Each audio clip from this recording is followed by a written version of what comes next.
Assalamualaikum warahmatullahi wabarakatuh. Perkenalkan, nama saya Mita Ramanda, NPM 101211808 dari kelas F2 Prodi Manajemen. Di sini saya akan mereview materi mengenai Ma'rifatul Insan. Yang pertama yaitu ada Ta'rifatul Insan. Yang kedua Hakikatul Insan. Yang ketiga Toqatul Insan. Dan yang keempat Nafsul Insan. Video ini bertujuan untuk memenuhi tugas ETS mata kuliah Pendidikan Agama Islam. Ma'rifatul insan dapat diartikan sebagai mengenali diri sendiri. Secara istilah, ma'rifatul insan sendiri merupakan suatu proses mengenali dan memahami penciptaan manusia oleh Allah Subhanahu wa Ta'ala. Manusia merupakan makhluk yang paling sempurna di antara makhluk lainnya. Yang pertama yaitu ta'rifatul insan. Dalam proses penciptaannya terdiri dari dua unsur utama, yaitu tanah dan ruh. Seperti yang dijelaskan dalam firman Allah dalam Quran Surah Al-Hijr ayat 28-29, yang artinya, Aku akan menciptakan manusia dari tanah kering yang telah berubah sifatnya, jika Aku telah membentuknya dan menyempurnakan ciptaannya, kemudian meniupkan ruh kepadanya sehingga menjadi hidup, maka sujudlah kalian kepadanya. Unsur-unsur yang terdapat pada manusia. Yang pertama, qalbu, yaitu berperan sebagai bentuk kemauan atau keputusan yang bersumber dari keyakinan, serta bebas memilih dalam hal apapun. Yang kedua, akal, termasuk karunia terbesar untuk manusia dari Allah Subhanahu wa Ta'ala, di mana dari akal inilah menjadikan manusia sebagai makhluk yang istimewa. Dan dengan akal juga manusia dapat memahami semua hal yang Allah ucapkan. Yang ketiga, jasad, tentunya memiliki peran penting juga bagi manusia, yaitu sebagai pelaksana dari apa yang telah ditekadkan oleh hati serta direncanakan oleh akal. Nah, masih dalam proses penciptaan manusia, di mana manusia juga diberikan amanah, yakni ada dua macam amanah. Yang pertama yaitu amanah al-ibadah. Dalam kehidupannya di dunia, manusia diberi tugas-tugas agama, yaitu mengerjakan perintah dan menjauhi larangannya, di mana jika dikerjakan mereka akan mendapatkan pahala dan jika ditinggalkan mereka akan mendapatkan siksa. Lalu yang kedua, amanah al-khilafah atau kepemimpinan di muka bumi. Allah Ta'ala telah menegaskan amanah ini melalui firman-Nya yang artinya, ingatlah ketika Tuhanmu berfirman kepada para malaikat, sesungguhnya Aku hendak menjadikan seorang khalifah di bumi. Quran Surah Al-Baqarah ayat 30. Dijadikan khalifah di muka bumi maknanya adalah menugaskan kepada manusia untuk mengelola bumi dan memberlakukan perintah-perintah Allah Ta'ala di sana, di mana sebagainya akan digantikan oleh yang lain, tanah dan roh. Menurut Al-Quran, manusia diciptakan dari tanah liat kering dan lumpur hitam. Secara hakikat, manusia tercipta dari tanah. Allah menciptakan bentuk manusia terlebih dulu dari tanah, kemudian diberikan ruh pada 40 hari ketika kehamilan. Jadi apa itu ta'rif insan? Manusia dapat didefinisikan sebagai makhluk Allah Subhanahu wa Ta'ala yang terdiri dari ruh dan jasad yang memuliakan Allah Subhanahu wa Ta'ala dengan posisi sebagai khalifah di muka bumi dan bertugas untuk mengabdi kepadanya. Selanjutnya, hakikatul insan.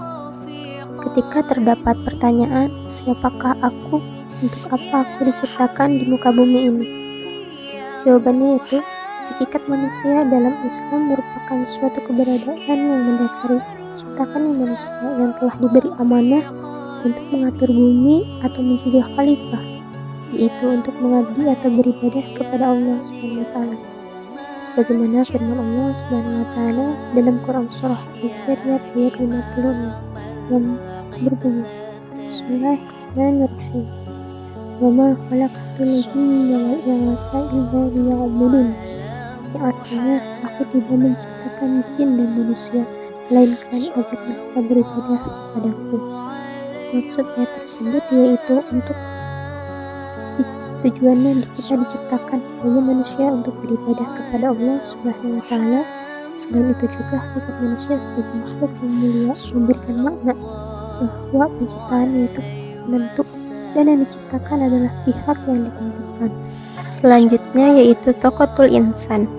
Allah Ta'ala membekali manusia dengan at-taqah, potensi, yaitu as-sam'u, atau pendengaran, al-basharu atau penglihatan, dan al-fu'adu yaitu hati. Banyak sekali firman Allah Ta'ala yang menyebutkan tentang hal ini.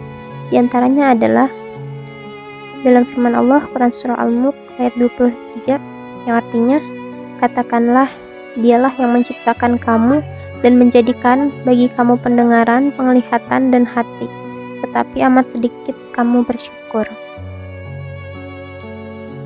Potensi-potensi apa saja yang sudah Allah berikan kepada manusia?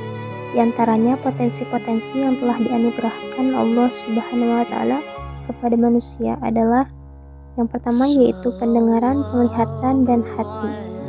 Dan Allah mengeluarkan kamu dari perut ibumu dalam keadaan tidak mengetahui sesuatu pun, dan Dia memberi kamu pendengaran, penglihatan, dan hati agar kamu bersyukur. Quran Surah An-Nahl ayat 78. Yang kedua, akal. Di antara semua makhluk yang ada di dunia, makhluk manusia adalah makhluk yang paling sempurna, baik dari segi fisik maupun pemikiran. Makhluk yang mendekati kesempurnaan manusia adalah hewan. Namun ia hanya sanggup mendekati, tidak mungkin menyamai kesempurnaan manusia. Lalu yang ketiga, jasad. Jasad atau anggota tubuh merupakan bagian dari potensi yang dimiliki oleh manusia untuk membuktikan keimanan dan keislamannya dengan perbuatan. Apa yang telah dilihat oleh hamba, didengar dan dipahami dengan akalnya dari syariat Islam melalui ayat-ayat Allah Subhanahu wa Ta'ala. Kemudian ditentukan oleh hatinya mana yang harus dipilih dan dilakukan. Maka giliran jasadlah selanjutnya untuk membuktikan dengan perbuatan. Karena sesungguhnya Allah menciptakan manusia dalam bentuk yang sebaik-baiknya. Maka dari itu, untuk menjalani kehidupannya di dunia, Allah juga memberikan potensi kehidupan kepada manusia. Dengan potensi ini, manusia akan bisa menjalani dan mempertahankan kehidupannya. Selanjutnya yaitu nafsul insan. Berasal dari kata an-nafs, jiwa, dan insan, manusia. An-nafs, jiwa itu sendiri merupakan salah satu tanda kekuasaan dari Allah Subhanahu wa Ta'ala. Jiwa merupakan esensi dalam diri manusia yang bersifat halus, dapat merasakan sedih, gelisah, cinta, benci, dan sebagainya. Tanpa adanya jiwa, raga manusia nyaris tidak ada bedanya dengan patung. Nafsul insan juga terbagi menjadi 3 bagian. Yang pertama yaitu an-nafsul mutmainnah, yaitu bagian dalam manusia yang tenang. Ketenangannya itu karena mendapat ridho Allah Subhanahu wa Ta'ala, sehingga apapun yang dilakukannya di dalam kehidupan ini adalah sejalan dengan prinsip-prinsip yang ada di dalam dinul Islam, baik itu terkait dengan masalah akidah, demikian juga ibadah, muamalah, dan akhlak. Di dalam Al-Quran Surah Al-Fajr ayat 27-28 yang artinya, wahai diri yang tenang, kembalilah kepada Tuhanmu secara rela, tidak membantah, tidak membangkang, pasrah dan diridhoi Allah Subhanahu wa Ta'ala. Masuklah kamu ke dalam hamba-hambaku dan masuklah kamu ke dalam syurgaku.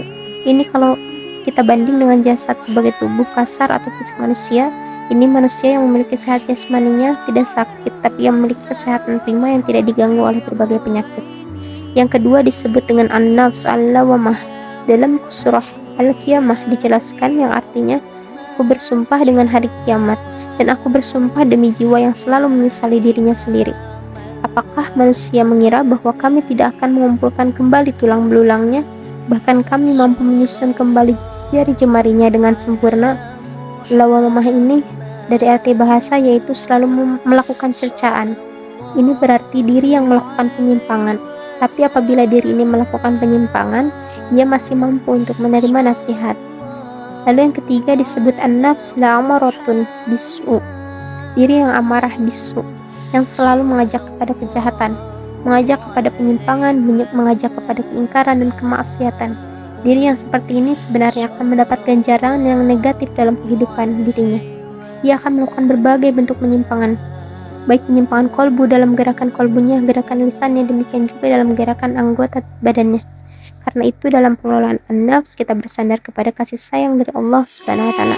Kita tetap melakukan tazkiyah, pembersihan terhadap an-nafs dengan banyak zikir kepada Allah, membaca Al-Quran, serta membiasakan diri dengan akhlak al-karimah dalam kehidupan keseharian kita. Mudah-mudahan bermanfaat untuk kita semua. Amin amin ya rabbal alamin. Sekian video tentang materi Ma'rifatul Insan. Mohon maaf bila ada kesalahan. Wassalamualaikum warahmatullahi wabarakatuh.